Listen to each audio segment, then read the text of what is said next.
prepared for us. Good, good. Yeah, preparing the live stream. And now I'm going to go to record on this computer. Yeah, good. So as soon as that live stream pulls up, we will begin, and it's just about ready. Okay, we are live. Excellent. So here we go. Hi, everybody. Welcome to the GoldFish Report this Thursday morning, July 2nd, 2020. I have a feeling my headset's not plugged in. No, it wasn't. Okay, there we go. Now it is. This is GoldFish Report number 515, folks. Food for thought, another wonderful episode of Food for Thought with our friend Dr. Scott Werner coming back. Welcome back, Scott. Good to see you again. It's good to be seen. I'm Good to very be seen. grateful to be here, and especially on this time on Earth. Boy, I tell you, people are waking up because the confusion's making them look what's real and what's not, and they're starting to pay attention more outside of themselves, which is great because now they're finding out that everything hasn't been as presented before. So it's been good. Well, it is a really precarious time in our history right now. And what Scott's here to talk about is empowering change within and in our world as well. And as you can see, there's a lot of change going on, but there's definitely an agenda behind this as well. So not all change is good change, but we're looking for the silver linings behind this because, as Q has said, people have to see this for themselves. And what's always been hidden in the shadows is now coming to light as we shine light. As we are able to shine light, we weren't able to in the past, Scott, because as you know, there was so much, prohibition of everything, right? Even women's rights. And, this week, the First Lady paid homage to the women's suffrage movement at the White House.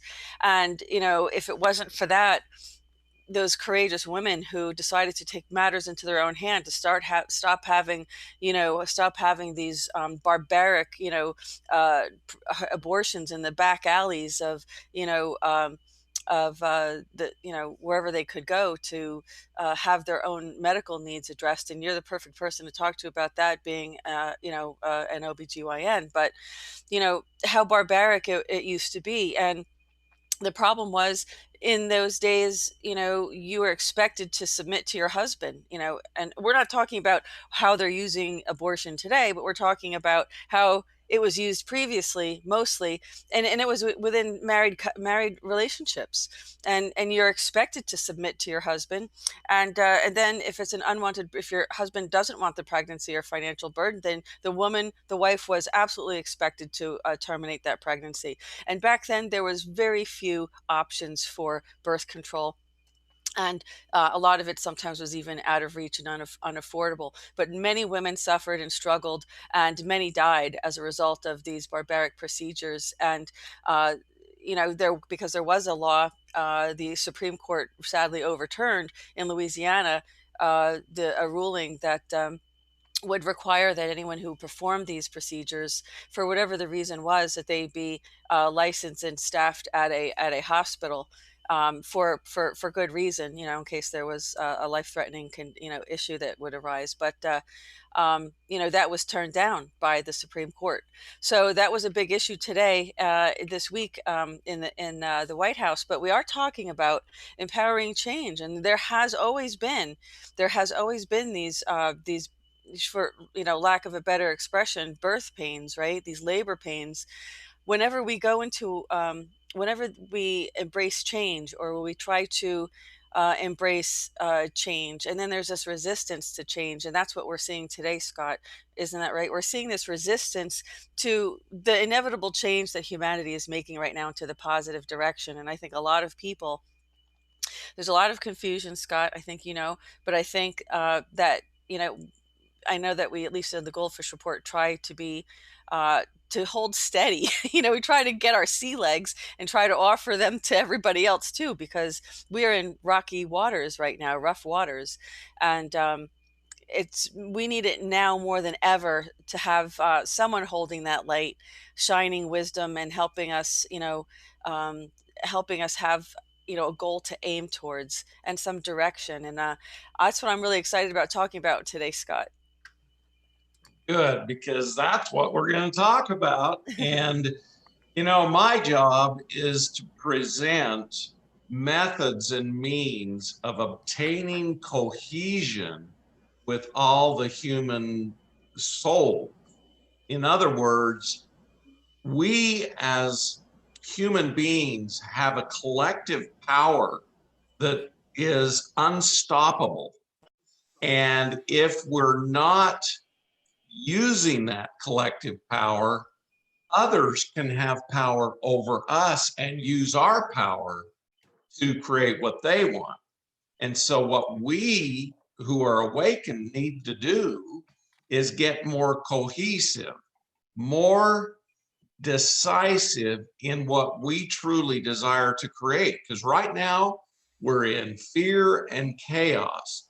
Fear and chaos causes mind control. And the MK Ultra people know this. That's why they've created this COVID scenario. And it's fascinating because I have an app called Doximetry, and so I get all these feeds from these different doctors, and even the doctors are in chaos about what is real and what is not, because they're all confused because it's not what we were taught as medical doctors. And this whole pandemic is not following any of the paradigms that we are used to. And so we're kind of waking up as medical doctors to see something's not right in Denmark, That's an old saying. It's quite funny how everything's coming out of Denmark, and Denmark's really close to Belgium, and the EU control is right there in Brussels. And it's interesting, something isn't right coming out of this. And so all of the doctors are looking for answers. And what's fascinating is when we were trained, especially the older doctors, we were trained to do things to get people healthy. And we could go outside the standard of care created by the pharmaceutical industry, the hospital industry, and the insurance industry, and actually do things that were more helpful.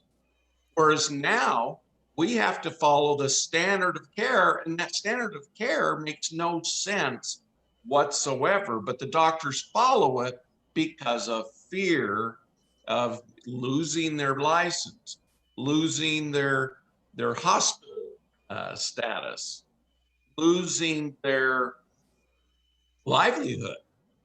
And so we're finding the doctors who are new coming in, they're very controlled. They just follow their orders from whatever they receive on, the upper echelon, and they don't think for themselves. And that's the problem, is most people have also, the population has had the same mind control and are just following like sheep and not thinking for themselves. They're feeding into the chaos. They're feeding into the fear. And we have control of our emotions and thoughts, just like we talked about last week. And now more than ever, we need to take control of our emotions and thoughts so that we start creating what we truly desire, which is peace, abundance, prosperity, love, healing. And it's hard to do that if we're all in this chaotic mess.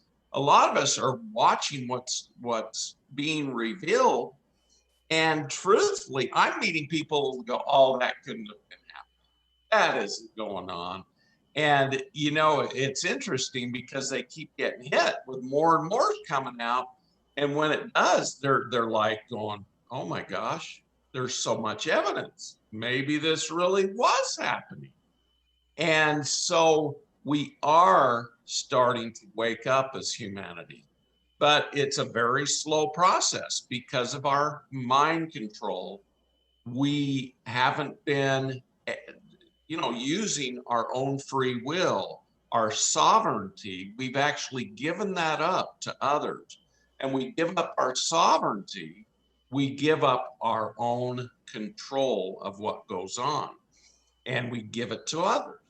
And we trust them, not knowing they are the ones who are actually doing the worst things on the planet.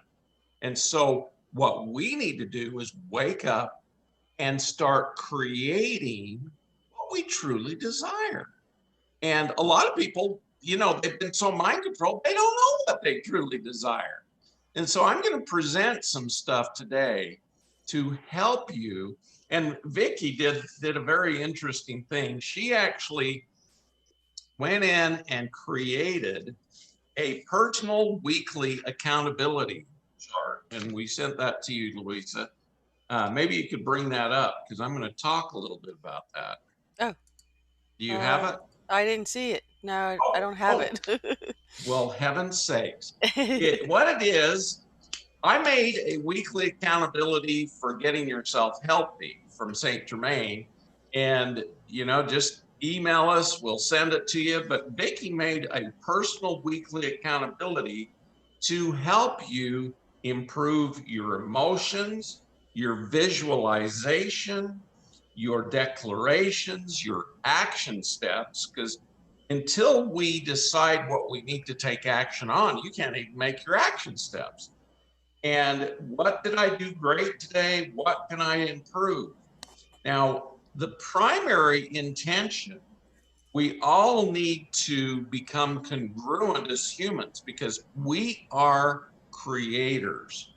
We are the only beings in the universe who can go in, visualize something, bring it to the drawing board, start analyzing it and making it into whatever we visualized in our mind. Architects do this all the time. They see this amazing building in their mind, and then they bring it out and they start drawing it on the blueprint, Yeah. the blueprint of creation. And as they are creating this, they have to put in all of the structure. They have to put in the electrical. They have to put in the heating and cooling systems. They have to put in the internet now. And they have to make sure the structure can withstand all the weight. And they have to distribute things correctly and organize it like creators. Creators are very organizational in their creation of things. The creator of the universe was very organizational. And that's where meditation comes in the visualization, because when we attach to the creator or the creative energy, it starts organizing our bodies. Now, when I talk about this, this is near and dear to my heart because as I have gone into meditation or manifesting or creation, that organizational energy of the creator enters into me and it starts reorganizing the disorganization that occurred to me when I was attacked by the cabal. Literally, they use these phaser weapons, which hit the body and unphase it or disorganize the 3D hologram. And they can actually destroy it with these phaser guns. And what's interesting, there's residue that was left, even though I was protected, there was residue and it caused all kinds of other problems within my body. But as I went into meditation, attaching to the creative energy of the creator, the organization has actually made me healthier, stronger. It's reorganized my pancreas. Yesterday, I had the weirdest thing happen. I was nauseated starting in the morning, just horribly nauseated. And so instead of, most of us go, oh, geez, I better go call my doctor, find out. They give you a pill and the pill has side effects. And, it's like craziness. But what I did was I focused more on meditation and going into the creative energy to dispel whatever was happening. And I was being attacked, is what I found out, by unorganized energy. And that was causing emotional turmoil and severe nausea in my gut. Mm, And so as I focused and meditated and prayed, I brought in the organizational energy of the creator, which you can't help but attach to that when you're meditating, when you're praying. mm, And that organization brought peace. But the other thing it brought was more organizational energy to my pancreas. And literally, I had taken my dose of insulin in the morning, but I couldn't eat. So I was low on my blood sugar and I was low all day long. And I kept trying to feed sugars into my body, but the levels kept dropping. And so by the afternoon, it was interesting. I worked and then I went back into the meditation and organizational energy. And I ate dinner, but I still was nauseated. And that nausea is disorganization and emotional issues, because we feel everything in our gut with emotional turmoil. And as I went to bed, I was, still horribly nauseated. And Vicky asked me, "Did you take your insulin tonight?" And I said, "No, my sugar's too low." And so I didn't take any insulin. And literally, I only took 10 units of insulin yesterday. And I woke up and I was still low on my blood sugar. But my nausea finally went away about 4 o'clock this morning. I started praying and meditating again and bringing that organizational energy in, mm, and the nausea went away. And my emotions, I felt more in bliss, more happy, more in love, more in organization. And so I'm telling you this story just because this is happening to all of us. I'm meeting people that are having so many digestive issues, and the turmoil on our emotions, because the solar plexus is our center of emotions and strength and power. And it's being sucked out through the chaos and the fear. And people are calling right and left to me, what do I do about my stomach? My intestines are just in upheaval. And many people are experiencing this during this chaos and fear, because those energies create disorganization and create problems with our organs and systems. And so how do we resolve this? We have to go within. We can't make a call to our medical doctor because they'll prescribe Prilosec or, you know, mhm, a cortisone or something, because they don't know what's going on. And if we went into the ER, they do $5,000 workup, and they say, "Oh, it's all in your head. Here's some, a serotonin reuptake inhibitor. Give you something for depression," rather than giving you something that will work, which is going within, meditating, praying, and connecting to the organization of God, because the organization of God dispels chaos, it dispels fear, and it brings in that love that we all need. And so, if we as a people can focus together, and that's why they're doing these meditations throughout the world, is to create peace, to create organization, to create the love that we're actually moving into. A lot of people wonder, well, what's going to come out of this? Truthfully, mhm. good things. Right. And so just know that good is coming out of this because people are waking up. People I know who never believed in meditating, never believed in God, they're actually starting to meditate. They're actually starting to feel the organizational energy of the creator. Mm. And they're amazed. They tell me, Scott, I didn't believe what you were talking about. I didn't even believe in God, and yet they're waking up and feeling these energies, and it's been amazing. Well, talking about energies, let me just screen share what's, going on with those energies. Before we do that, I mean, I actually wanted to just say, and of course it's been mentioned in our live chat already this morning, that yes, Ghislaine Maxwell has been arrested in New Hampshire.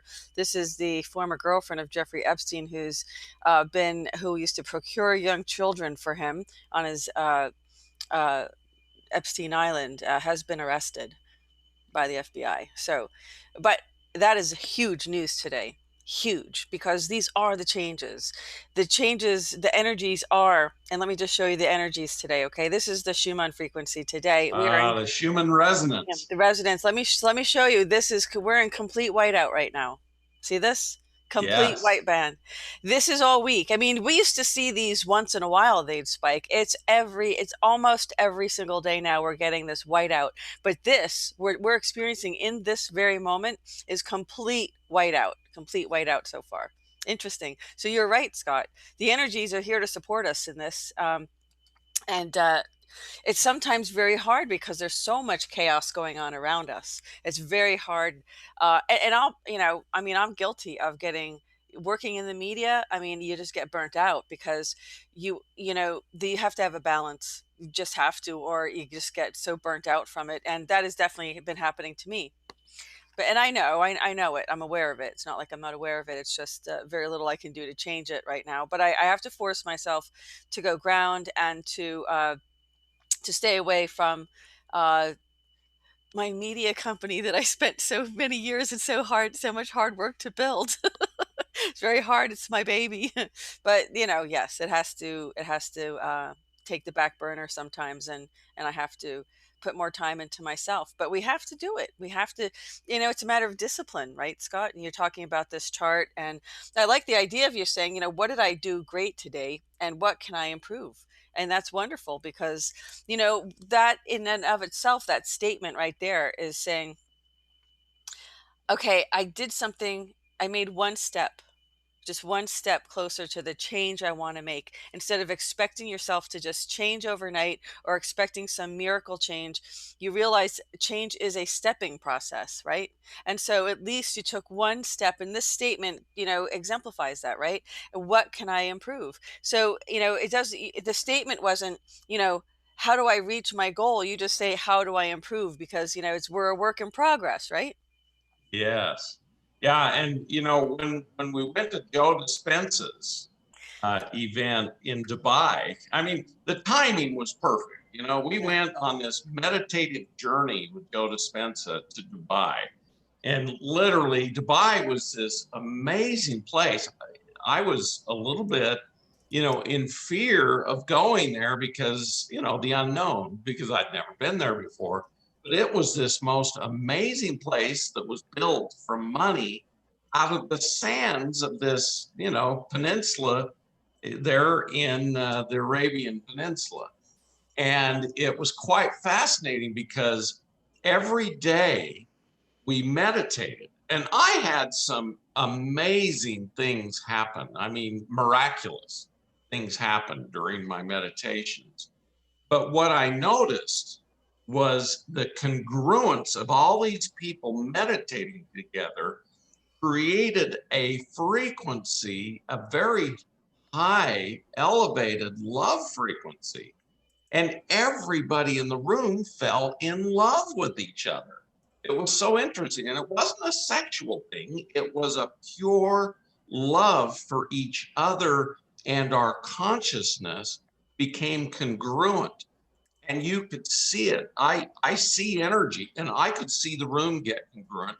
Joe Dispenza can see energy, and he could see it. And he knew where the room was in their congruency because he could see the energy. And as I looked at this, I was absolutely dumbfounded because everybody became of one mind, one soul. And we as humans can do that. And as we become that, we actually draw in the energies of the cosmos, and not only the energies, but many higher minded beings that are in higher dimensions. And these beings are benevolent and loving, and they want to help us. But until we get in that vibration, they don't come. And until we ask, they don't come. But we have to align ourselves to the higher vibrations so that they will come in. They instruct us, they give us messages, they can even heal our bodies with our consent. Now, when we feed into fear and chaos, we feed into these lower beings, these energies of beings that are not benevolent, not happy, not of the vibrations that we truly desire in our life. They suck our energy, they take our energy, they make us their slaves. And so that's why we need to decide where we want to be. We want to be low with these lower vibrations and these beings that are psychic vampires and suck us out, or do we want to be in the higher vibrations where we experience love, organization, peace? Oh my gosh, the peace that comes and the bliss that comes through meditating and going into that love consciousness is so powerful. I don't know who wouldn't want it except these boogers that suck energy out. You know, they don't want to be in that love vibration because they think they're going to lose their control, and they They do. will, they will, that's right. Yeah. And so it's so important that we come to this simple realization. It's more simple than we like to think. We're either in fear and chaos or love and organization. I choose love and organization, not the summer of love they're experiencing in Seattle. That's chaos. Oh, yeah. That's a problem. That's down in the fear and chaos. And they're doing things that aggravate it, even harming other people, raping. And we need to pull ourselves back up into the love and organization piece. Yeah. Well, Q has said that the Q board has stated that there will come a time when it will no longer be safe for them to walk down the street. And so this has to play out because people have to confront these things as bad as they are. They have to be confronted. We have to face it so that we don't ever repeat it. So that's Yes. part of the healing process too. And as difficult as it's going to be, because I can tell you, I mean, I have such a visceral response when I see we have Turkish television now reporting and talking about, I mean, on a news report talking about child trafficking and adrenochrome, and they're showing these pictures of these little babies with their eyes all, black and blue and everything, because when they're sodomized, their little blood vessels around their eyes burst during the attacks. And it's you just there's such a visceral response. If you have any goodness in your soul whatsoever, you're going to have that visceral response of this. I mean, absolutely, for me, kind of just, it's like you feel this rage that anybody could do this to these poor little innocent children. It kind of messes you up a little. It can really affect you psychologically. I mean, it's very hard to get your mind around this. And in fact, Q has said that you know 80% has to be kept from the public. I mean, you can't tell the public everything because they would end up in the hospital. the majority of not Americans, I mean, people globally would not be able to handle this. They would end up in the hospital. They would go crazy. You can't imagine how sick and demented these people are. And we gave them control of our world, but we didn't know. They deliberately, engineered us into ignorance, and we didn't know. Um, but there were whistleblowers, there were people along the way who always tried to expose these things, and they were silenced in all of this. So they definitely had a horrible, horrible hold on us. But the times are changing. Those frequencies we just saw, you just keep those acts can't exist in these high intense frequencies, because we're going to a higher vibration. All I can say is I just hope, Scott, that what's happened here on this planet is recorded in the Akashic records, and I know it will be, but I hope it never has to be repeated again. I hope it doesn't. Yeah, the Akashic records actually hold all the records of the future, even, but there's multiple possibilities and timelines. And I've taken people back to when they've done bad things. I had my worst client ever. Well, he was my best client ever because he became a very good friend after we cleared all his PTSD. But Mhm. he was a super soldier in Vietnam, and he had been augmented with injections, with Mhm. training, with rage, with anger, and he was a big, burly, 6'5", 280 pounds of pure, massive, masculine craziness. And when I met him, literally, I went into his past, and he had killed thousands of people, thousands, not just hundreds, thousands. And his soul was just hiding because of this control and darkness. And I learned remote viewing, and I learned how to go into past, present, future in doing remote viewing. And we would go into his past, we would visualize what he had gone through, and then we would change the scenario. Instead of killing all these people, we visualized changing the timeline where he did not kill these people and shifted the timeline. We had to do multiple sessions, and eventually he was cleared of all of this diabolical control by the cabal, because they had made him into this killing machine. And when it happened, he came out of it and he had the biggest smile on his face, and he said, "Scott, I can be saved. I am saved. Oh, thank you so much." And he changed into this big, just like Pooh Bear kind of character. Instead of being this chaotic, disillusioned human being, he became this peaceful, happy, organized being. And his wife thanked me so much because they had two little children, and he was really mean to the kids, and all of a sudden he was nice to his children and his wife and the world and to himself, Mhm. because we had shifted what had happened to him in this timelines. And when we shift these timelines, believe it or not, it shifts not only the timeline of him, but the timelines of all those people who he had murdered, killed, which is amazing that we can do that as humans. And so I learned way back then how powerful it is to remote view. And the cabal knew about this. They remote view people all the time. In fact, if we're doing good, they get their wicked wizardry and wicked witches casting spells on us to bring us back into the chaos, bring us back into the fear, or to kill us.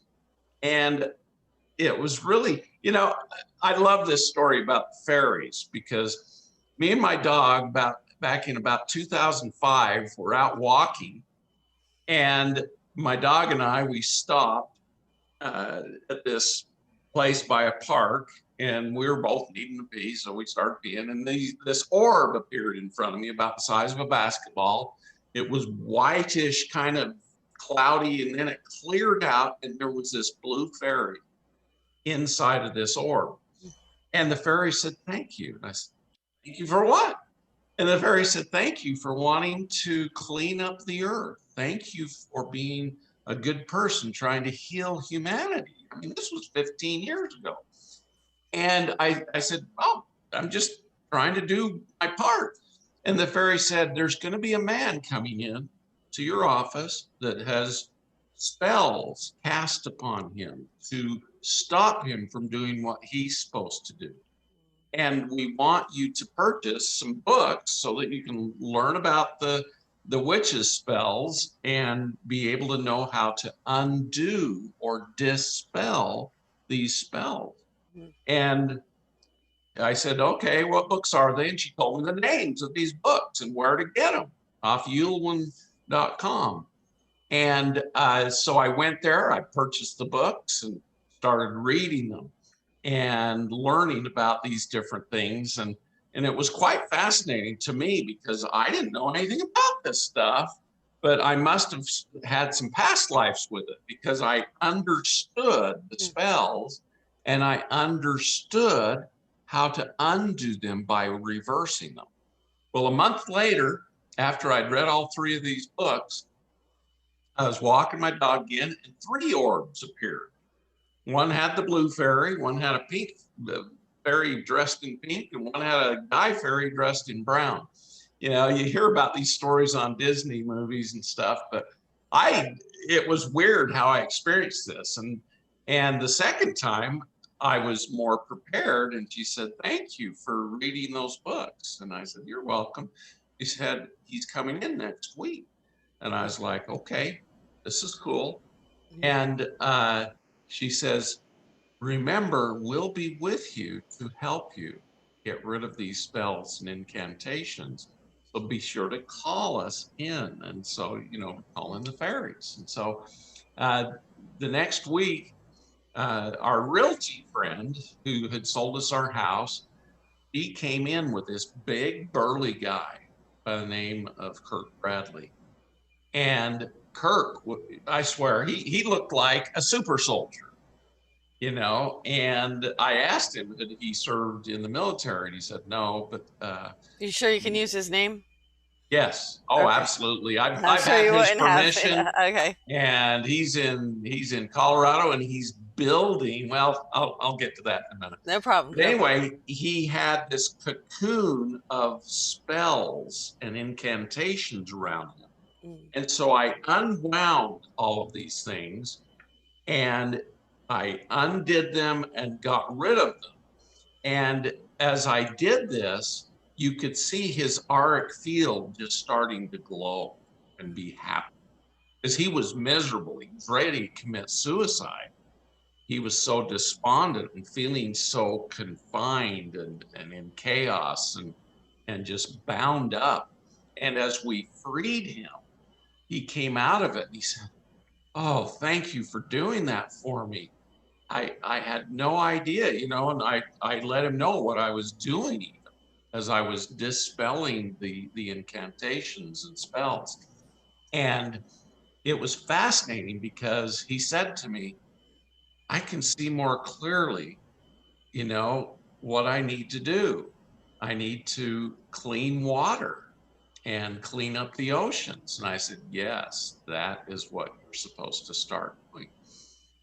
So anyway, he went through some major life changes, and in fact went through a divorce because his wife was going to divorce him because of these incantations, because he had all this evil around him, and it had made him into this person that he really wasn't. He's actually a very happy, loving guy, but it had caused him to be in this darkness. And when we cleared it, he became his happy self again. And he went out and he started doing things. In fact, he was one of the engineers with NASA who developed the Star Wars program, paid for by our CIA and cocaine money. But anyway, getting out of that, Reagan wanted to be the one to make the Soviet Union not be able to cause mutual annihilation. Reagan, we got to thank him for that but George Bush, his vice president, George H. Bush, he was actually the leader of the CIA. So he knew all the people in the CIA, and he knew he could organize how to get all this money. And they started out by selling weapons in Nicaragua and other South American countries and causing civil wars and crap. And they weren't making enough money off of that. So they decided to get into the cocaine business. And I learned about that when I went down to Medellin, Colombia, with Father Gabriel Mejia, who took confession from Pablo Escobar. Quite an interesting story, and that's in my book, Father Gabriel, a Modern Day Saint. But anyway, getting back to this story, Kirk went out into the world and he started creating these water systems that cleaned out all the chemicals, cleaned out all the toxins and heavy metals. And he did it in ways that were very inexpensive and could do millions of gallons at a time. And in fact, he made desalination units that could clear out the ocean and all the toxins in the ocean, millions of gallons a second. And quite an innovative, creative guy. But he was happy.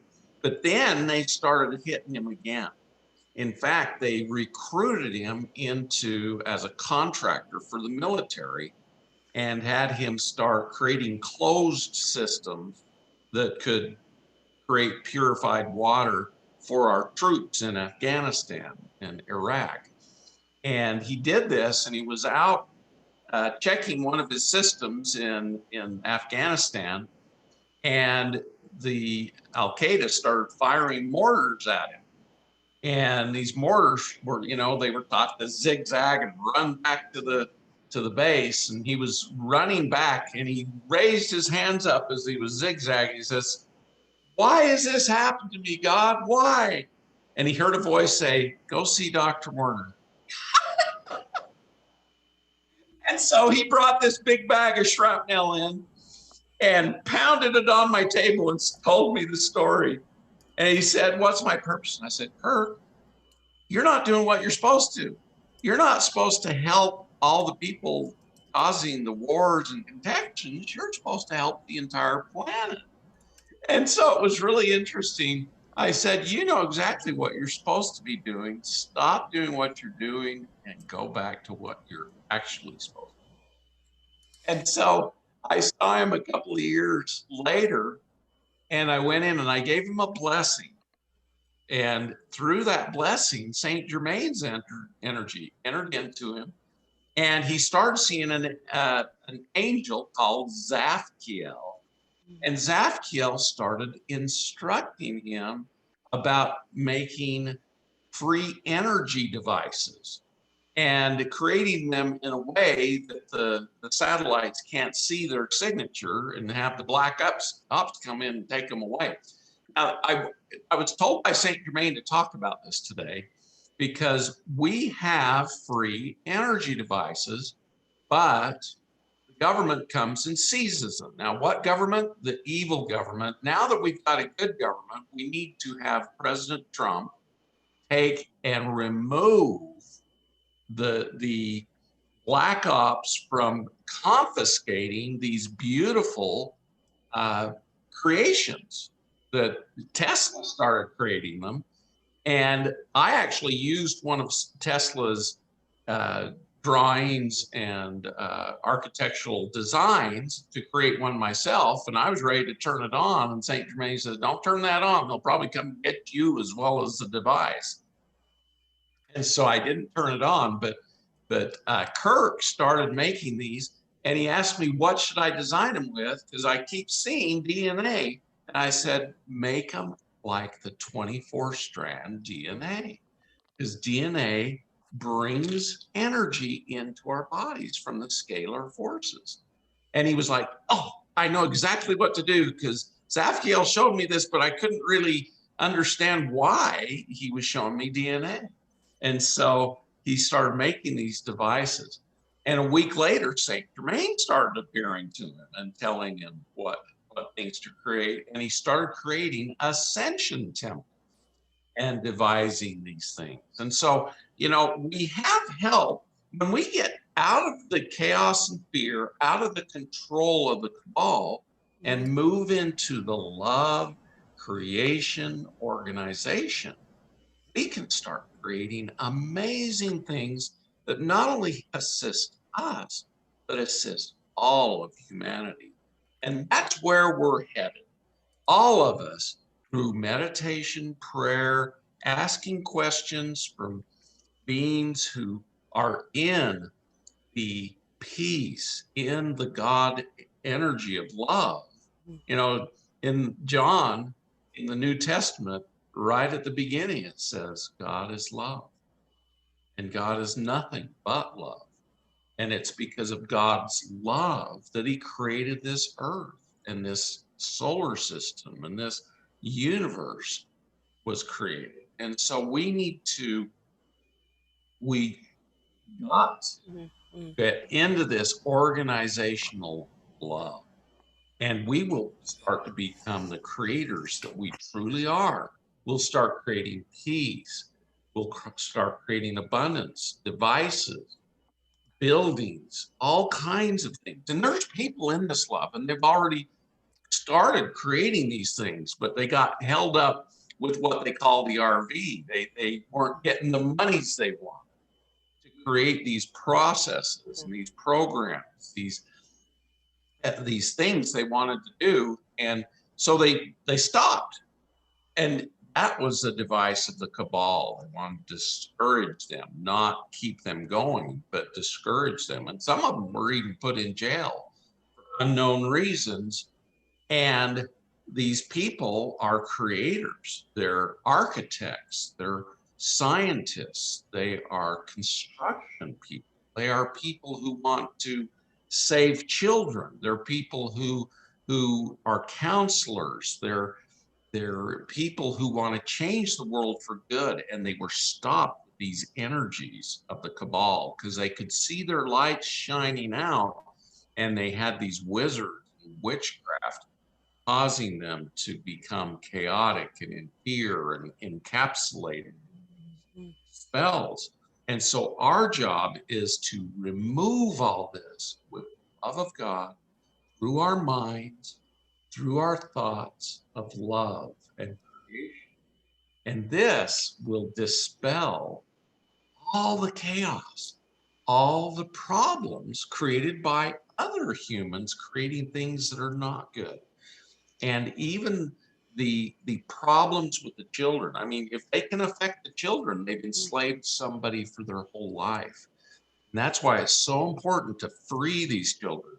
I saw a video this week about how the ship Mercy that went into New York, it actually was saving children that they were getting out of these underground places in New York. And literally, not hundreds, but thousands of kids. They brought them out, and they've been using good techniques to undo the harm done to these, the enslavement, the psychological harm. And these are good people. Well, I wanted to make a comment about that as well. The I can't tell you how many executive orders and proclamations and things the president has done regarding foster care. Now, it's not a coincidence, Scott, that the president this past week signed an executive order expanding HHS efforts to help foster children. And the last report was there was over 400,000 children in foster care right now, which really just seems extraordinarily high. I mean, we're only 330 million people here, and we have 400,000 children in foster care.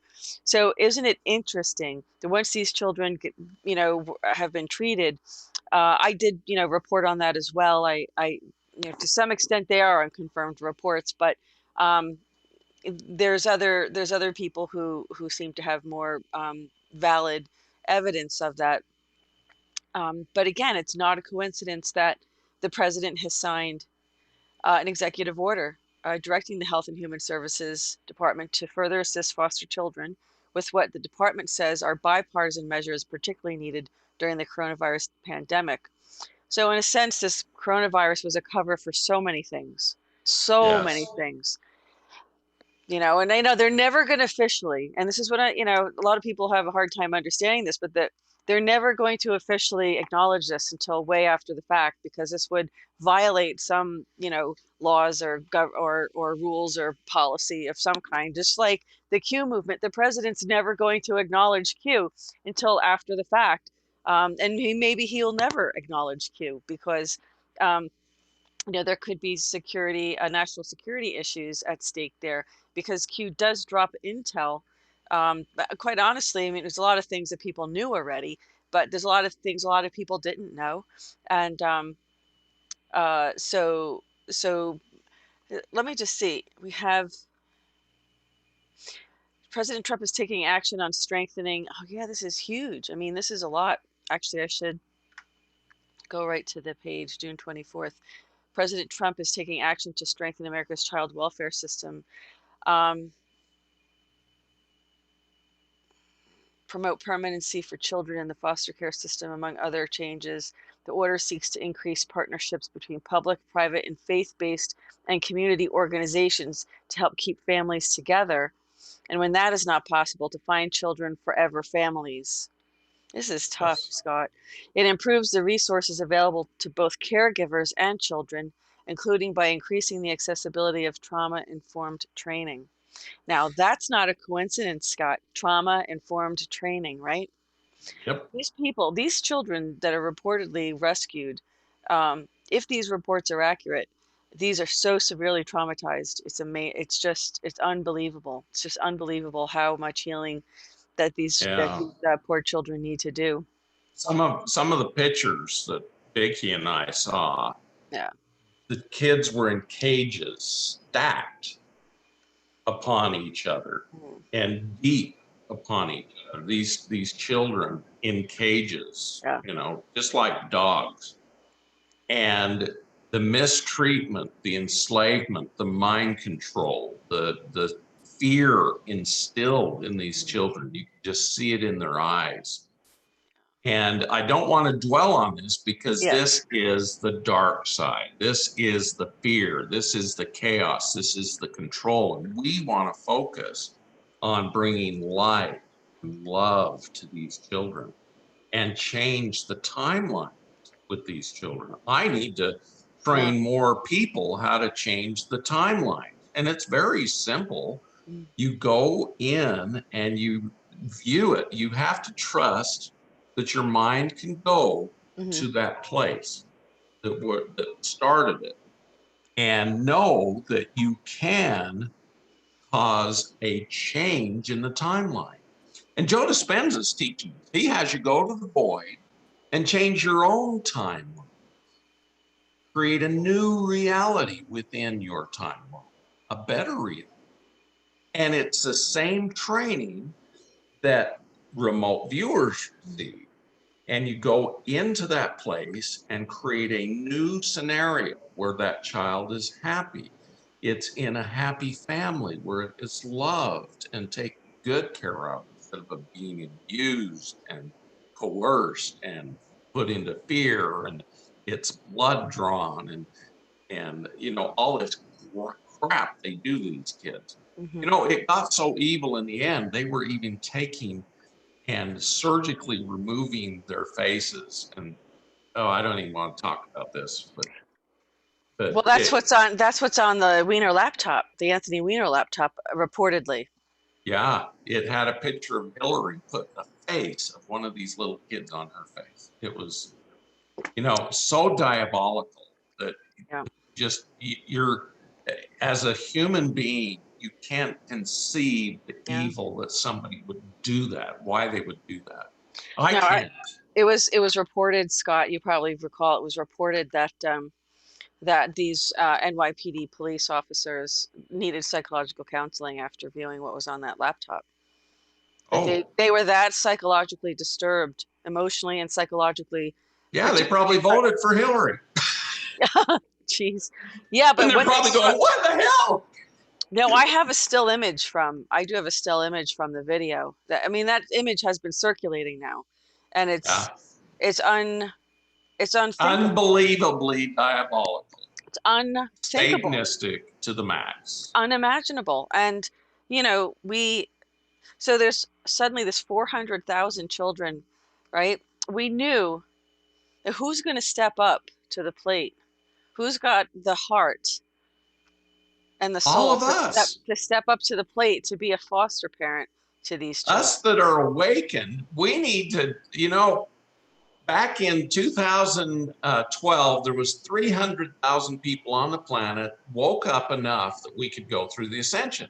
But that wasn't enough because we need more. Well, now we've got over 1 million people woke up. In fact, during this COVID, 200,000 people have woken up, and more every day because they're seeing what's really going on and they're starting to integrate it in their mind control minds that something is not right in Denmark and I need to shift my consciousness. Hmm. And we are the ones who are stable, we are kind, we are loving, we are ready to be the ones. I know I'd probably freak Vicky out if she heard me saying this, but we need to take on some of these kids because they need a stable home. Vicky has been one of the most amazing mothers I've ever met. She has made our girls know exactly what's expected of them. And if they go beyond that, boy, she's right there and she's aware and she's chewing them out. And she's like, Scott, you need to participate in this. And so I do, because men, I hate to say it, but men don't have that mothering energy like the female energy. And female energy is much more peaceful, much more loving, much more kind, especially when it hasn't been controlled by the cabal and the dark and the fear and the prostitution and all this other crap. Or by a man, but okay. Well, Yeah, exactly. I mean, that's Exactly. the truth Because of it, though. men are more motivated by going out in the world and, shooting a deer or becoming the hunter or becoming, this and overcoming that. And we're physiologically, we need to shift more into the divine feminine energy, which is more loving, more caring, more kind, more of a teacher. Most teachers were females because they were the ones who could take and Mm. caress and assist these kids in learning in a kind way. I remember my male teachers. I had a math teacher in seventh, eighth, and ninth grade. Every time I'd come in, he'd whack me with this stick that he had. It was a round board. Mm. And I'd say, what was that for? He says, because I can. And Ugh. you're going to behave in Oh class, man. Ooh. And Darn. because in seventh grade, I was kind of a hellion. And he got my number. And he would, every time he'd have me put my thumbs on the chalkboard and he'd whack me. And he'd say, you do anything to disrupt this class, you're going to get it again and again and again. And he'd do it just for the hell of it. And, none of my female teachers were mean like that. But I remember him specifically. And boy, I tell you, I learned good math from him. And I paid attention because I was in horrible fear of getting hit again. But, Absolutely. Well, what are we going to do with these when we talk about empowering change? I mean, this is a tough one. What do we do? What responsibility, what moral obligation and responsibility do we have to look after these 400,000 children in foster care? How are we going to find them homes? Who's going to well, find them homes? How is this going to happen? I know the government, as the president talked about, I can screen share really quick just what some of the ideas are, and then Scott can talk about um, some of those ideas as well. Let me just find out where it went. Yeah. Oh, This is definitely people need to be vetted, see what their backgrounds are. right. They'll find me, I've been a felon, but my felony is in taking good care of people and actually getting them well. And Mhm. I was persecuted for that, but it's Right. okay. It's Right. okay. So, And so I didn't do anything right. to hurt anybody, but I Right. was healing too many people. So Well, people need to be vetted, and then we yeah. need to present ourselves as available to take these children. And let me tell you, when you take and abuse children, it's not easy because their minds have been altered by these abuses. Hmm. And so we need to be the most loving, kind, understanding, patient individual in taking these kids on. But who, if not us? That's exactly it. I mean, the president's doing what he can. He's directing resources to organizations, as we said, faith-based and community and private, public, and community organizations to help keep families together and to find children forever families. That's so sad. My God, people, can you just imagine? I mean, it's really hard to imagine this, but we have to see they're going to try to improve resources for both, caregivers and children. Um, statutory child welfare requirements, transparency on that. I mean, if he's ending the human trafficking, which he knows is mostly women and child trafficking, then what are you going to do with all these children now? And this is the point. I mean, these children need homes. Who even knows where their families are? They probably have no clue what their history is, their lineage is, right? But Yeah. what they need is a family. That's all they need is to be loved, like The, everybody else. This is going to be a tough one, Scott, because you know this is going to be a tough one, and I think people have to really delve into their moral character to really find who has the fortitude, the mental strength, the willpower to stick this out, because there definitely going to be challenges dealing with these kids. Look, it says right here, it's critical that we strengthen our foster care and adoption system in order to improve the outcomes experienced by America's children and youth. There are currently more than 400,000 children and youth in foster care in the US, and many waiting years to find permanency with a family. Each year, close to 20,000 youth age out of care without the support of a forever family to help them navigate their entry into adulthood. This is such a failure of our society. This is such an unbelievable failure of our society, isn't it? well, It and truly what's is. interesting is I'm getting there's more than that. There's a Really. lot more.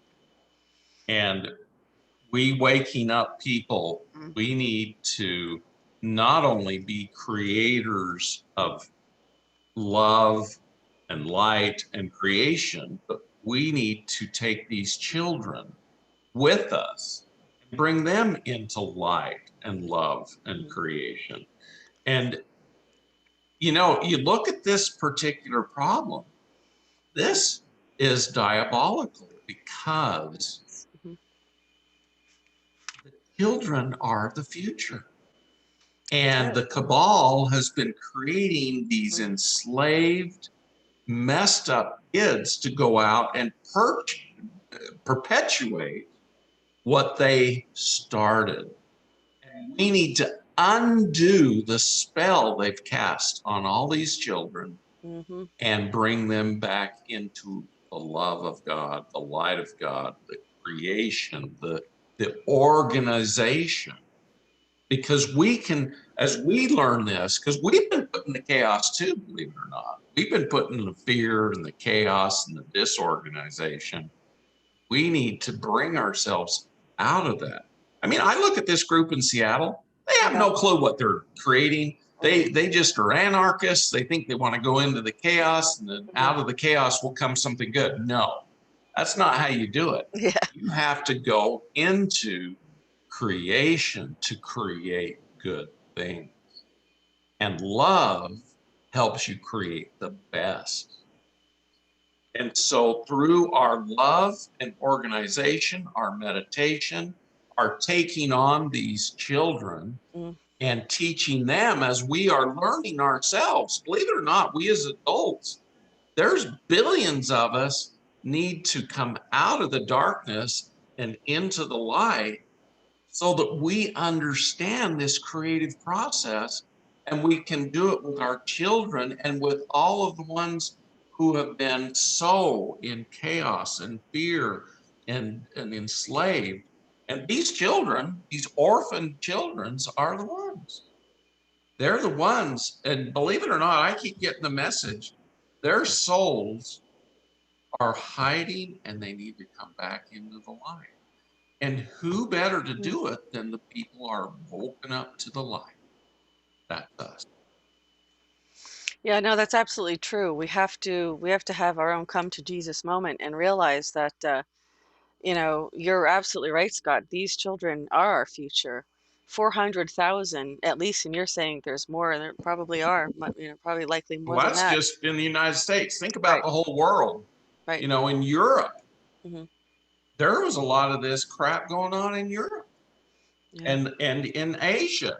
I mean, yeah, in the Soviet Union, well, all over the world, yeah, because the cabal has been controlling the entire planet, even in right. Africa, Mm, and Bill Gates was going in and giving all these immunizations and killing kids off, but also they were taking kids from Africa. yeah. And, I mean, the whole thing is so diabolical, it's hard to conceptualize the entire world had this going. Father Gabriel, he literally has 50,000 kids in his program, Mm, orphaned, and he can't take all the ones that he wants. And he is helping these kids. I was down there for a month with him, looking at his organization and talking to these kids. And they came from these backgrounds of enslavement, prostitution, drug use, all kinds of stuff. And he brought them in, gave them homes in the Hogares Claret. I mean, it's unbelievable I even was able to participate in this. But you talk to these kids and they became children's of the light. He taught them how to meditate, how to pray, how to depend on the God energy and love. mhm, And I was so impressed. I was like, we need to bring these Orgaris Claret into the United States because our system is not as good as it should be. I mean, I'm not dishonoring any of the people who've gone into social work, mhm, into mhm, this situation. But, as an OBGYN, I had to deal with a lot of social mhm, mhm. corporations and issues, and some of Sure. them were kind of nasty. I mean, some of them would take and come in and steal your kid and put them in these homes and take away everything and take away their freedoms and try to make them become what they desired them to become instead of teaching them to go into meditation and into the love consciousness, into the higher organization of the God energy of organization and trust and Mm, you know I tell you, Father Gabriel, and I've got the book written, mhm, it's called Father Gabriel, a modern day saint. Well, it may be a modern day saint, Father Gabriel Mejia. But anyway, it tells all about these organizations.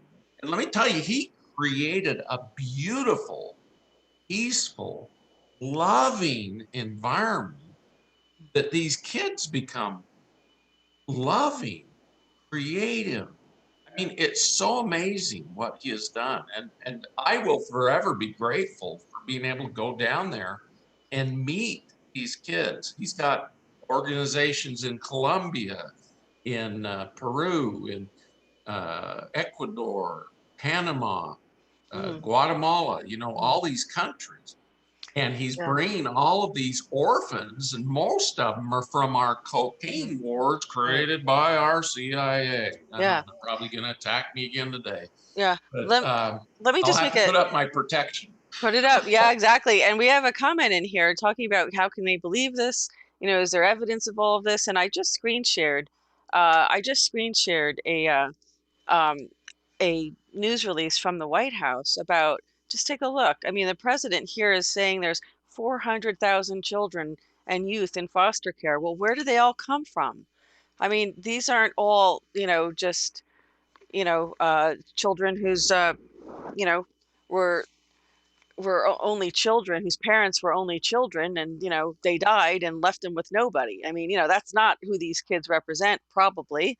So, the reality is that's at least what is being publicly talked about. Um, Well, Father a lot Gabriel of put out things. a movie about 10 years ago called The Disposable Ones, Hmm. yeah, Los Disponibles. Hmm. And it is in English, and he teaches them transcendental meditation, which is very powerful for going into the void. I went to the void for the first time doing transcendental meditation, Hmm. and he teaches them about the concepts of good education. I mean, he not only teaches them about math, arithmetic, writing, reading, Hmm. he teaches them concepts of how to be a loving human being. Hmm. And I love what he does. And so, you know, I know it's hard to conceive these things have happened, but I mean, It he looks who like, writes the history makes up the history. yeah, But in our consciousness, we need to be aware these things have happened, but we need to move into the consciousness of, the people who don't believe this stuff, mm, they are the ones who need to take on one of these kids yeah, and hear from their voice what mm, happened to them. yeah, And then they need to love them and understand that we need to bring these kids into a higher consciousness. Denial is yeah. not going to, you know, there's an old saying, going down the river of denial isn't going to get you anywhere. Hmm. We have to wake up and smell the roses. And by that, I mean we need to see what's happened, but not Yeah. dwell in it. Hmm. We need to do better. Yeah. In other words, in order to make the world better, we have to be better. Hmm. In order to make the world a better place, we need to be in a better. And we create this in our thoughts and in our meditations and our prayer. Well, can you imagine being one of these children and not having, and the sad thing is that what's normal to them is extremely different from what's normal to us. And if they've been in this, as they said, that kids, age out of the system and they still don't have a forever home. Can you imagine being one of these children? I mean, can you imagine how incredibly grateful you are if you came from a home, even if it was temporarily? I mean, even if it was intact, for half of your life, Yeah. and then divorce happened or separation or whatever, death, whatever could have happened. But we do all go through challenges in life. We, some of us have lost parents at very young ages, and to illness and things of that nature, accidents, whatever, or siblings for that matter. It's very heartbreaking. It's difficult. Many people have had great challenges in life to overcome, but that's kind of why we're here. There are losses that are necessary in life for us to actually grow and learn and to grow our character. There's a book actually out there called Necessary Losses. It might be interesting to pick up. Yeah. Right. And someone's saying they most likely don't even speak a language. And that's really, uh, yeah, that's really, we're going to have to, when I was in the 70s, I remember our family always, we had foster kids. It was just something everybody did. It was like Yeah. everybody had foster kids. It was like Yeah. it was a big issue then. And I think we're going to see that resurgence come back where I can bet you that the government's going to put out a campaign for taking in foster kids or adopting kids and things like that. I bet you watch and see this because how else are they going to put? Where are these kids right now? 400,000. Where are they? Who's taking Yeah. care of them right now? Who's feeding them today? And the government has to be doing it. Where are these kids? It's hard to say. It's Yeah. just heartbreaking. But I think collectively, folks, we have to really start digging deep inside of us and asking ourselves, thanking, with gratitude, as you say, Scott, all the time, with gratitude, you know, be thankful for what blessings we have had in our life, and for what failures or mistakes we've made. We're thankful for those too, because we learned Yeah. the most from those, right? So the thing is that everybody wants to feel loved, and but everybody's idea of love might be quite different. And so that first conversation has to happen about love. What is it? What does it really mean? Because these kids are so far into the idea of love that they just don't even have an idea of what it means and what it really feels like. Well, So and they've been trained that sex, they've literally been trained that sex is love. And so when these children have been in the situations, they have sex with them and they think that's the only thing that's giving them love. And it's not. When I was growing up, I my parents got divorced when I was still in utero. And when I came out looking like my dad, my mom hated me. And she wanted to give me up for adoption. whoa. And my grandparents said, no, we'll take Scott. And my middle name was named after my grandfather who took care of me, Rulon.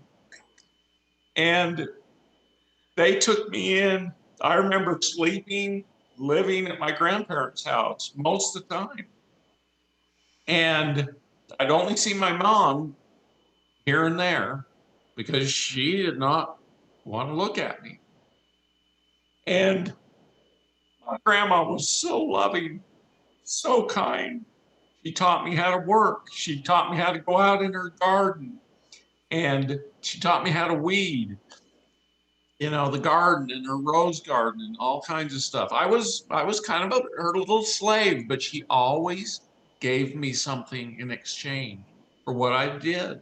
And she trained me how to work from the time I was, probably two or three. And the biggest thing I remember is I loved raspberries, and she had a raspberry patch.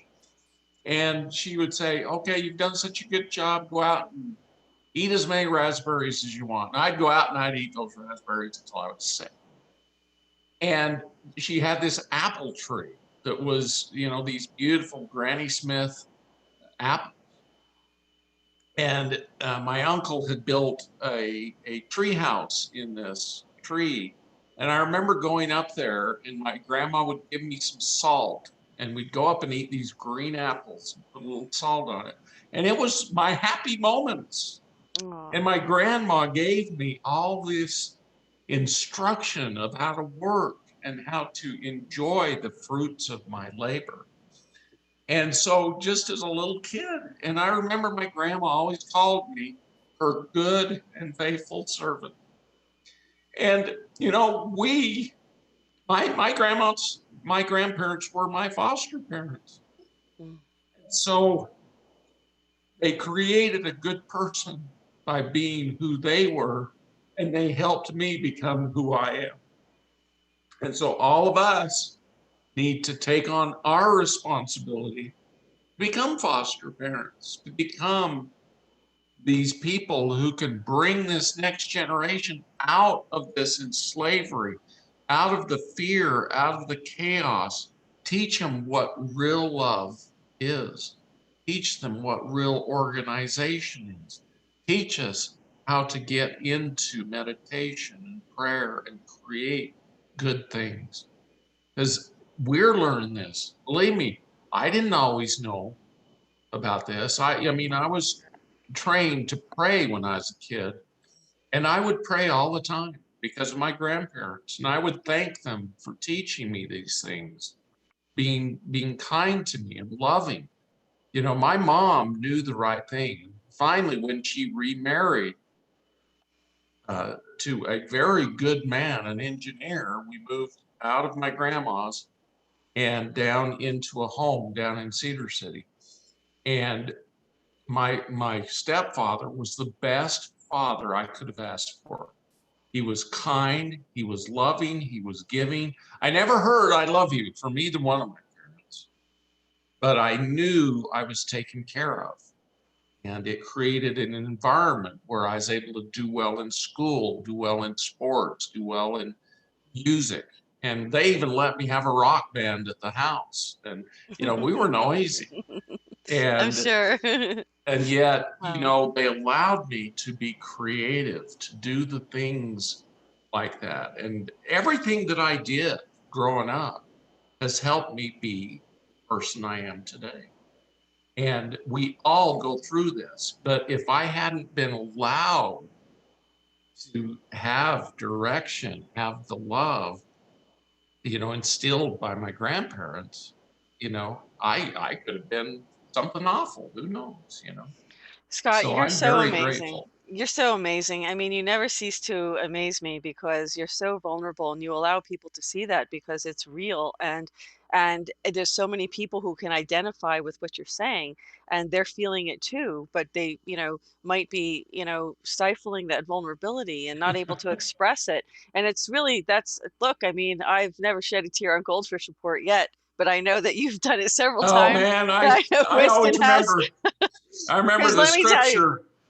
Yeah, you don't the, want to the see me shortest crying, man. scripture It's in the not gonna be Bible good. is Jesus wept, Yeah, and it's okay to weep. it is. It is. It's not as people do misconstrue the sign of vulnerability as weakness, but it isn't. In fact, it's actually strength. It means you're more uh, emotionally intelligent. You're more spiritually evolved if you can express those feelings rather than stifle them in and hide them. And I just give you so much credit, Scott, because you're so real. You just come across so real. And I think I'm that sorry I get this way, but it's we okay. shouldn't dwell in our past. We need to move into a better Yeah, future. yeah, And so, that's yeah, what we need to do. And we need to help these kids. My yeah. gosh, you I mean, know, not to say there haven't been times that I wanted to shed a tear. I just have my war face on all the time. So Yeah, well, I'm grateful somebody controls their emotions. yeah, My emotions are deep and they yeah, come out very easily, but I've been taught you need yeah, to let go. And yes, tears are one of actually the best ways, even for men, to release emotional stuff. yeah. Everybody's And saying they love you. You should see the comments in the comments in the live chat. They all love you. Give us a thumbs up, guys, if you liked what I well, said today. That would be then helpful. go out and grab one of these kids Mhm. Yeah, and bring them into your loving environment. Even if you're older, my grandparents were in their late 50s when they took me on. yeah. And so, they were in their 60s by the time I moved out. Yeah, And grandparents make so, great foster parents. Definitely. Grandparents oh, are, yeah, because they've gained so much wisdom and knowledge, and usually they're more financially capable. And instead of spending it on a bunch of stupid stuff, bring a foster child in and yeah. bring them into enlightenment, into a higher, loving, Oh, organized existence. We're creating this world. We create everything. And the cabal understands this. That's why they've been creating this chaos, control, fear, everything they've created to control us. We need to come up. yeah. And what better way than in training ourselves and teaching this to children? Well, Scott, As we're everybody's, learning, the best way to remember yeah, stuff, yeah, learn one, do one, teach one. That's how we did it in medical school. yeah, And we learn how to do it by watching, then we're expected to do one, and then we're expected to teach the other residents and students. And let me tell you, I found that's a wow, great way to do it. And yeah, so we have to teach ourselves first to get yeah. into that light, get into that love, Hmm. and then bring another one in and do it and teach it. Well, that's Then it beautiful, Scott. ingrains. That's beautiful. And, I think there's a lot of men who still have a big, like there's people saying here, Scott, I mean, Scott is all man. Look at this. These comments are wonderful. We love you so much. Well, Look thank at you, but I everybody don't saying deserve that. it. I just want all of us to rise up and take care of what we need to take care of. We've got to first get ourselves in that love Yep. and take these foster children, Yep. teach.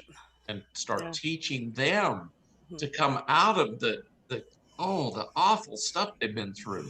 And a lot of us say, well, I don't have any knowledge. I can't do that.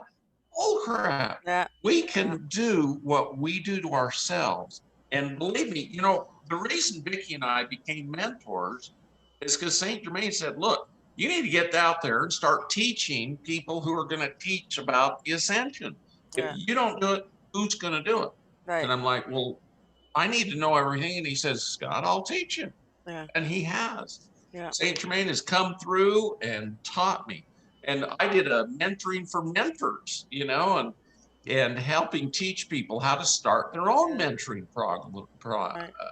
thing. And then I did a mentoring for the Ascension last fall, Mhm. and that's free on the internet. And if you can't find it, you go to Scott Werner Fall Mentoring 2019. And if you still can't find it, email me and I'll send you the whole slew of the mentoring for the Ascension. It was the most beautiful thing because I had multiple ascended masters coming in and giving information. Sometimes they'd all be talking at once, and I had a rough time getting through it because they were all just presenting these ideas all at once in my mind. And so I had to sift through and say, okay, quiet down. I need to. And they want us to ascend, they want us to become better than we are. And believe me, it's peaceful, it's Mhm. loving, it's kind, it's amazing what you can learn and do and create.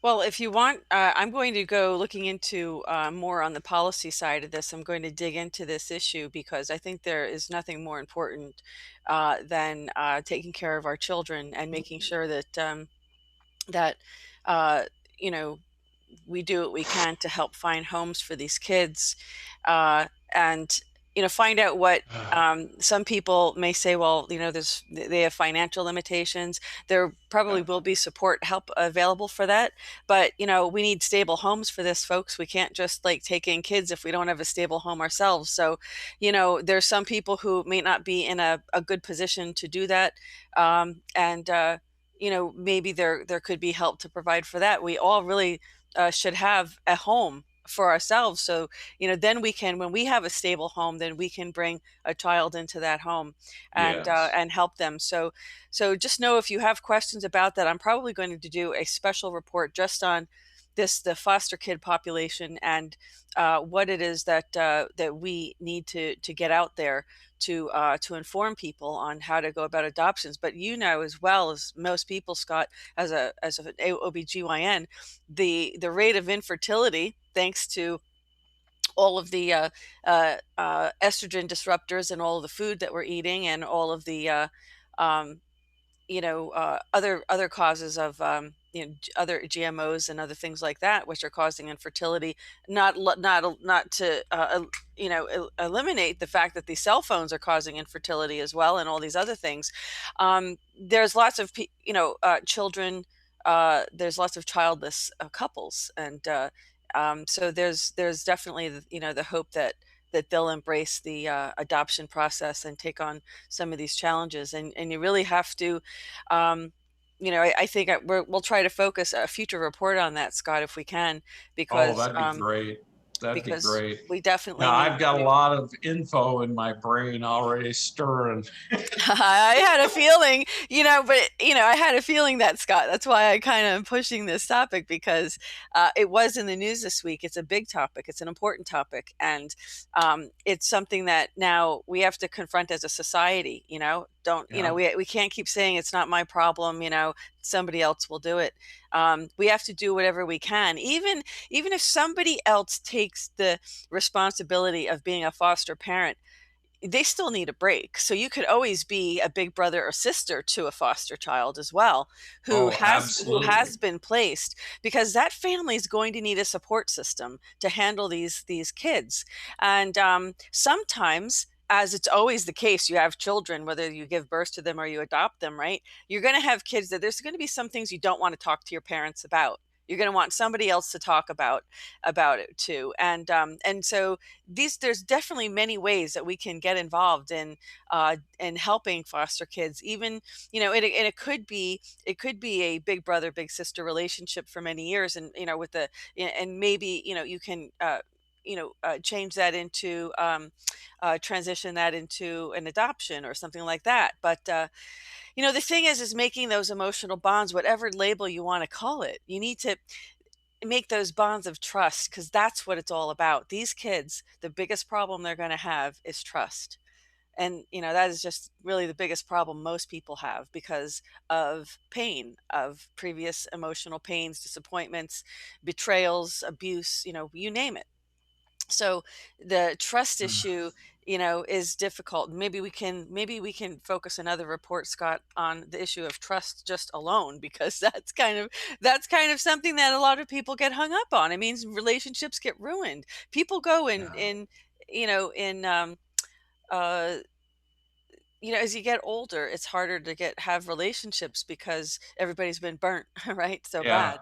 And so the whole Yeah. issue of trust is usually the one that keeps people from really finding happiness, because they're just, based out of fear. Actually, fear should be the topic of the Oh, report. fear Because is what keeps us from progressing. And yeah, right now, the fear is rampant, and we've got to up our bootstraps and get out of a fear and start creating again. Because we cannot create in fear. We cannot right, create good things in fear. We need to get exactly. into that love consciousness, meditate, and pray. You Yeah, know, what's the most powerful thing you can do right now yeah, is start praying and meditating and desiring that love consciousness, mhm, that creative energy. Ask for it. When Jesus said, ask and it shall be given, mm, knock and it shall be opened unto you, he wasn't kidding. Every time I've asked, I've received answers. Every time I've knocked, they've been there. And you have that power. Our problem is we don't believe anymore. We've moved out of our faith and our belief into the chaos and anarchy and atheism, agnosticism. We've moved into these levels that they wanted us to move into by taking God out of our life. And it's time to bring the organization of the Creator back into our lives. And we start by praying, meditating, getting truly into that creative energy and organization of God. Oh, I can't hear you for some reason. okay. Am I back? Yeah, you're back. Okay, okay, sorry about that.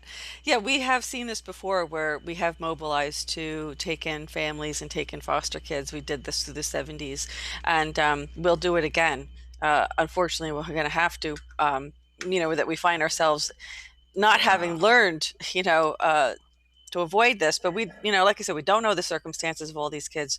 We know some of them probably, And and they're heartbreaking. I mean, I can yeah. remember growing up in school with kids who were foster kids, and I couldn't even imagine, you know, how they must have felt. This was normal to them to not have a family, and sometimes to go from family to family to family.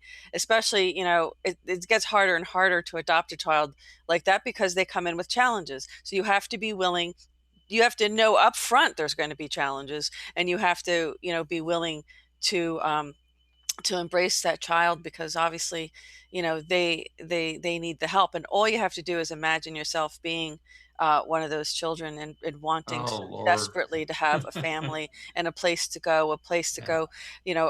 a family to sit in the living room and have, a Christmas tree, or have a Seder, or, have, some, family picnic together. Can you imagine being these children and watching these families all together having picnics and going to the park and going to movies and things, and doing things together, going to the beach together? I mean, it must break their heart every Uh, single time they go out and see anything. It just must break well, their heart. I don't think it breaks their heart. I think they're amazed because they've been in cages. They've been enslaved And when they see this, their little minds start to wander and wonder, go into the beauty Yeah. of a happy occurrence, Yeah. a happy family, something they've never experienced. Let me tell you, the Father Gabriel book, Saint Germain had me write it so that you can Mhm. organize Mhm. your own system if you need. It literally has all the details of what he was doing to help these kids. And each chapter goes on and on about how to bring about this system of creating beautiful human beings out of this being orphaned on the streets and prostituting themselves, and just for Mm. 25 cents, just for a meal, they would go and have sex with someone.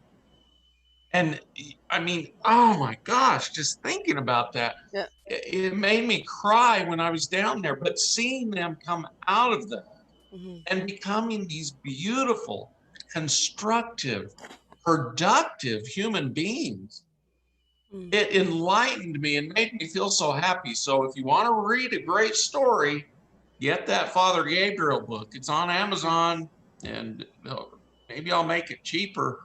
Call Amazon up today and make it cheaper or something, because it's a Yeah. beautiful book. And if you don't want to read the book, watch the disposable ones. It's on YouTube still, I Well, believe. you have to, what you have to have is a lot of love. You have to know you have a Yep. lot of love inside of you to give to somebody. And I'm not saying love alone is going to heal people. It isn't. There's real issues that have to be, but the love is the foundation and a Yep. really good place to start for sure. And Love then is the from well, love. Fear is the absence of love, and they've all been in fear. So you give them even a little bit of love, yeah. they're going to go, "Wow, this is great." Well, they're going to do one of two things. They're going to say this is great, or they're going to run because they'll be afraid of it because it's foreign to them and they can't trust it. And so, and there's a lot of in that environment, as you're saying, Scott, a lot of these kids learn that love is conditional. And you're right. So they learn a dysfunctional uh, method or a dysfunctional uh, definition of love, and then to compound that, it's always based on some give and take, like some, well, no, I mean, a relationship's give and take, but that's not what I mean. Conditional, that something has to be given in order for you to receive love, and that's not how that works at all. But you know what, Scott, there's a lot of people in the world where this is their experience, and when they realize that that love is freely given, it's supposed to be Yes. freely given, not conditional. It's sometimes foreign, and they really don't know. uh it's a foreign concept and not sure. Some people run away from that, so it's something to fear. Being loved isn't something to fear at all, ever, for Yeah. anybody. So Yes. open your hearts, let the love flow. Right. Yeah, and the new movement in humanity is to start creating our intentions better, and not just having, the intention to get rich so we can have the house we want, the car we want, or whatever. We need to set our intentions on assisting each Yeah. other, Hmm. on loving each other and being kinder to each other. Love thy neighbor as thyself. We better Right. start loving ourselves in better ways so we can love our Yeah. neighbor in a better way. And so Vicky actually made a whole thing and put it on our website. You can Okay. go and download it for free. Uh-huh. It's very good. It's talking about this personal weekly accountability. We need accountability because we as humans, if we don't have accountability for what we're Mhm. doing, we tend to not do things that will move us forward. And so accountability helps keep us on track. It helps us improve our lives. Mhm. And, we need to teach our children this stuff. The school system, the Academy of Pediatrics came back and says, we've got to get kids back in school, and the problem with the schools is Yeah. they're very controlling. And a lot of parents have really enjoyed having their kids home to teach them at home. But a Right. lot of the parents don't know how to do it. And so they want schools back open so they don't Mhm. have to do it. Right. And so, there's a big conflict we're all going through, but we have solutions and we are creating solutions. Right. And so just know that if you have questions, there are people you can get a hold of, people you can contact. I tell you, I meet good people every day. They just need a little Yeah. guidance. And by the way, heaven considers this. I mean, you get big karma, good karma when you do a generous thing like adopting a child. You burn through the bad karma so fast, you get good karma, extremely good karma, and heaven. Those are the things that heaven likes the most. Yep. So if you feel like you need to cleanse some karma, but I wouldn't do it strictly for that reason. You really have to have it in your heart and soul. But anyway, Scott, we're running to the end. We could talk forever about these topics. We'll be back again to continue this discussion. And just to kind of wrap things up, I'm just hoping that you could send us off with a prayer, a blessing, Yes. if you would. Yes. That would be wonderful. In the name of the Almighty, I am that I am, and by being dedicated by the great divine director, the Holy Spirit of God, we give you a blessing for all of your behalf who hear my voice.